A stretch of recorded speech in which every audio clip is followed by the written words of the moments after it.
Good morning. This is KELOLAND on the go with all you need to know and news and weather as you start your weekend.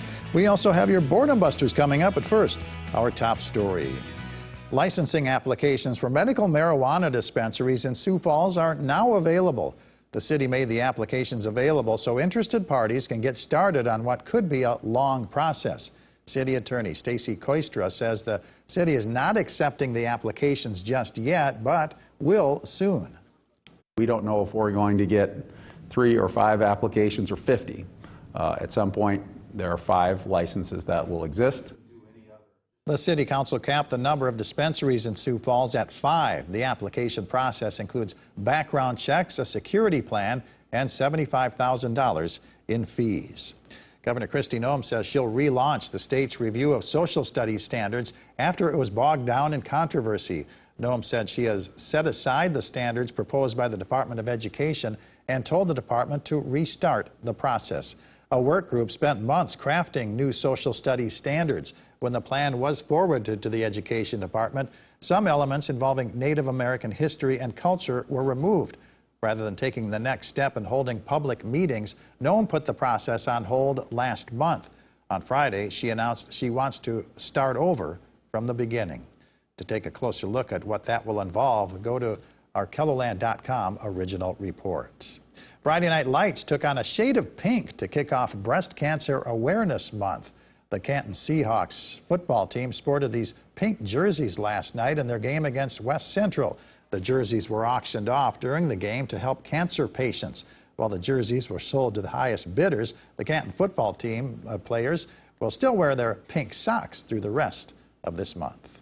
Let's get a first look at the forecast now with meteorologist Adam Rutt in the Storm Center. Good morning, Adam. Good morning, Perry, and good morning, everybody. It has been a foggy start to the day at times in portions of KELOLAND, but that will gradually get out of here. Cloud cover to the east, however, may be a little on the stubborn side. We'll head to Falls Park this time around, 64 at the airport with a north wind at 9 miles per hour. We've seen an intermittent drizzle now and again, but like I said, we do gradually dry out, and we also get rid of the fog that's been kind of permeating the area at times. The cloud cover will stick around, although we do try and get a few peaks of sunshine now and again. Temperatures around the area, well, it depends on what side of the river you're on. 50s and 60s to the east, 40s and 30s to the west. The latter, to an extent, takes over as we head later into the night. A nice light breeze out there out of the west by northwest around 5 to 15 miles per hour. It'll be a pretty nice day to get outside once we get rid of the cloud cover and those little isolated showers that will also linger for just a little while longer. We really don't have much rain to talk about once we get beyond this morning. We'll talk about the rest of your 7-day forecast coming up. All right, thank you very much, Adam. Well, Newton Hill State Park Canton is celebrating the season with its 21st annual Festa Fall. Today's event focuses on all things fall, includes craft vendors and food trucks, plus hay rides and even pumpkin catapulting.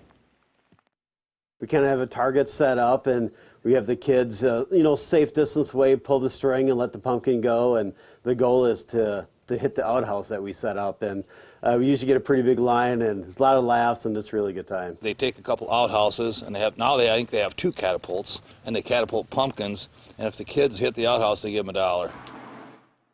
The arts and crafts portion of Festa Fall runs from 1 to 5. There's also a candlelight walk tonight starting at 7:15. The event is free, but a park license is required to attend.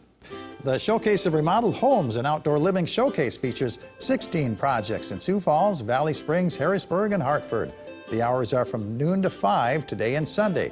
It costs $5 to see all of the projects, free for children 2 and under. The toughest monster truck tour at the Denny Sanford Premier Center features the king of monster trucks, Bigfoot, the monster-sized dump truck Dirt Crew, as well as the world's largest ATV.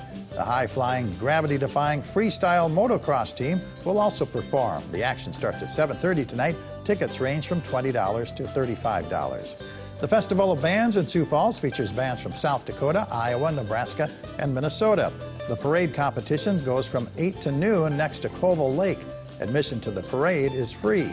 The field competition starts at 10:15 and runs throughout the day at Howard Wood Field. Admission to the field competition is $15 for adults, $5 for students, and free for children 5 and under. SuperCon is taking place at the Sioux Falls Convention Center and also features vendors, artists, cosplay, gaming, and a film festival. The hours are from 8:30 a.m. to 5 p.m. Admission is $10, free for children 10 and under. Adam?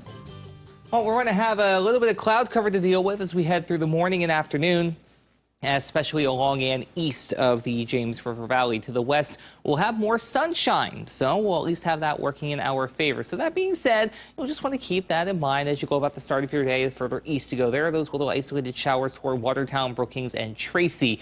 But that cloud cover is also going to keep temperatures very much in check the further east you go. So as a result, we may not be able to escape the upper 60s in portions of the area east of I-29.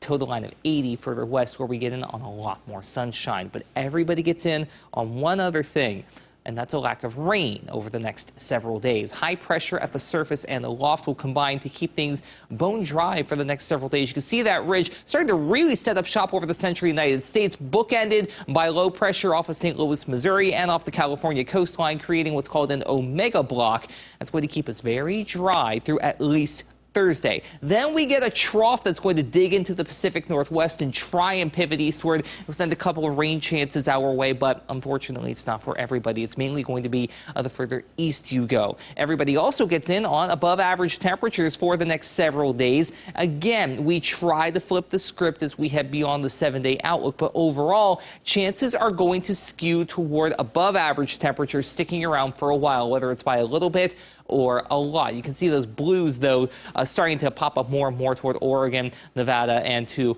a lesser extent, portions of western Colorado and western Wyoming. So we're going to try and get those fall-like conditions to come around, but it's going to be a while before it actually gets here. Highs today, either side of 70 east of the James River Valley. Again, where that cloud cover is a little more stubborn, we'll have 70s to near 80 to the east. Also, remember, there is some patchy fog out there, so please be advised visibility may be compromised. Lows tonight in the 40s, a few upper 30s toward Pine Ridge as well, but still a cool, comfortable night across the board. Your 7-day forecast features 70s by day, 40s at first for overnight lows, then getting back into the 50s. We also stay very, very dry until we bring in that small chance for rain by the end of next week.